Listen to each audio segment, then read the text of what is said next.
Have you ever seen the movie Star Wars The Empire Strikes Back? It's probably one of the most famous movies in all of movie history. Most people have never, or a lot of people have never even seen it, but they know this phrase. There's this fight between Luke Skywalker and Darth Vader. And at the pivotal moment where this fight is just going on, it's going crazy, there's this phrase that's uttered by Darth Vader, and it goes like this. Luke, I am your father. Come to the dark side with me, Luke. And you have this crazy revelation that there's this guy, the good guy, Luke Skywalker, and he is the one that's fighting against the evil empire, and the leader of the evil empire, Darth Vader, is actually his dad. And it's crazy, and then just after that, you have his dad, his own dad, cut his arm off and throw him down a chute. And he goes down the chute in Cloud City, and he's hanging on for dear life. He's fixing to plummet to his death, and in that moment, Han Solo, another one of the heroes of the story, shows up and just in the nick of time saves him from certain death.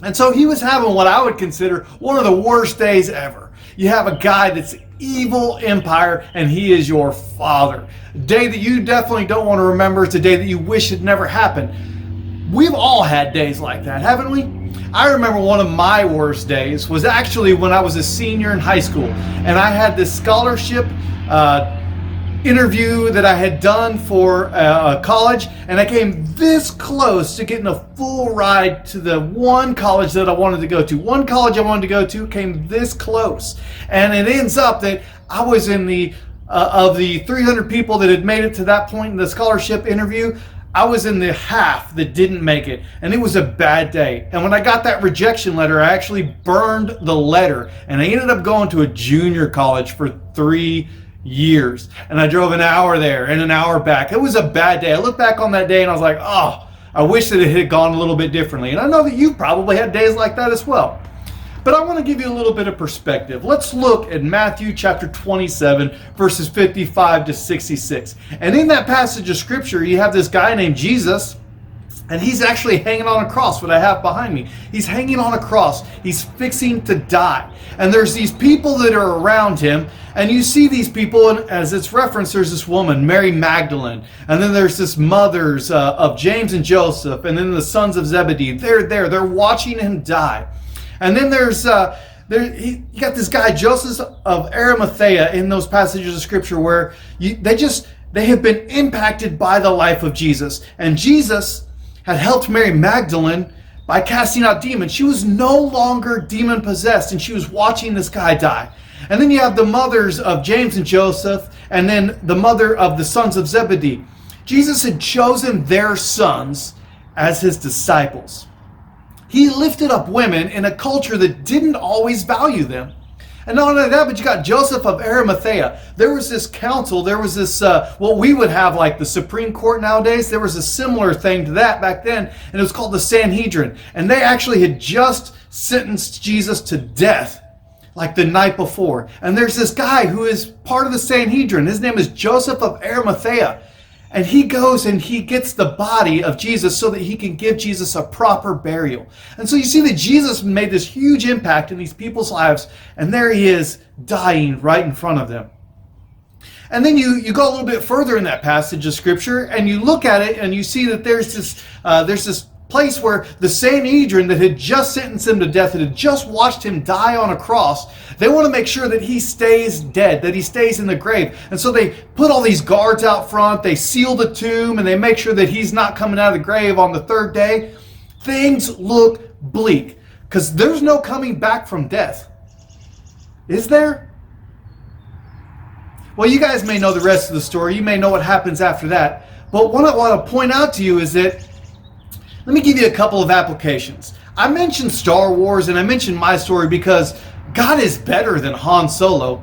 It's not by sheer luck that he shows up in the Millennium Falcon to save your life. God's actually there on purpose, for a purpose. God is better than Han Solo because it's not that he just shows up in the nick of time. He's always been there, and he will always be there for you. And God is bigger than my difficulty because he actually uses my difficulty to shape me. God is bigger and better than my plans because the plans that he has for me are always better than the plans I have for me. And so God might very well allow difficulty in your life because he wants to do something good through that difficulty. He allows difficulty because he wants to do something good through that difficulty.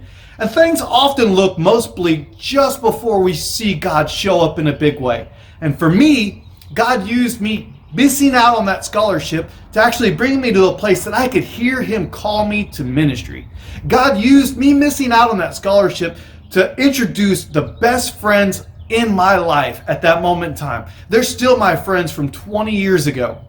God used that time to bring me to the place where he could show me who my wife would be. And for you, I know we're going through a crazy time period right now, and it just seems like there's no end to the coronavirus, and it seems like this is going to be bad for another year. And I want to ask you this question. In this difficult moment right now, has God strengthened your family? I mean, you have this extra time to spend together. Has God maybe used that time to strengthen your family? Maybe you were worn out and weary before this. Has God maybe used this time to give you a little bit of rest? Has God used others to encourage you? Maybe you're one of the frontline workers. Maybe you don't ever get a break and you're just out there churning out 16-hour days. And maybe you just wonder, man, how am I going to make it? But maybe has God used other people to encourage you in that time? Has God met your needs thus far? Because I want to point out to you, when Jesus died on the cross, God actually had a better plan. He used the difficulty of Jesus dying on a cross to bring about better things for you and for me. And so maybe God has done and allowed difficulty in your life because he wants to do something even better in your life. And so maybe we need to we've been looking at the coronavirus this way. Maybe we need to flip it and look at it this way and say, God, what is it that you want to show me in the midst of this? We know that you had better things for us. When your son died on the cross, you had better things for us, and that's why you allowed that to happen. And so, God, maybe we've been looking at it this way, and we need to flip and look at it this way. Peace out.